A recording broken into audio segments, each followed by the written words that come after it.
Hello guys, welcome to our channel Tech Showay. In this video, we are going to talk about the storage space running out issue. तो पहला तरीका ये है कि सबसे पहले आपको क्रोम में जाना है। उसके बाद जो 3 डॉट सिंबल होती है उसमें क्लिक करना है। फिर सेटिंग में जाएं, then click on site setting. फिर वहाँ सबसे टॉप में ऑल साइट जो दिख रहा है उसमें क्लिक करें। देन यहाँ आपके सारे ओल्ड सर्फिंग साइट्स खुल जाएंगे। साइट्स को क्लिक करें और फिर क्लियर एंड रीसेट करें। ऐसा हमें सारे ओल्ड डेटा के साथ करना है। Second method is to go to your file manager, then delete all the unused file.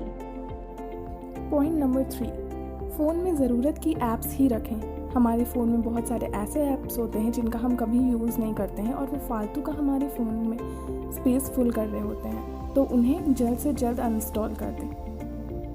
Another method is to install a cleaner app and use it regularly.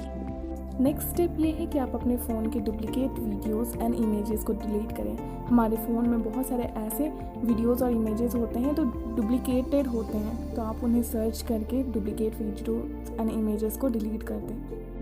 Another method is to delete your cache data from your phone. Thank you guys for watching the video. Hope you will all like it and it will help you in solving your space issues. So do hit the like button and share it with all your near ones.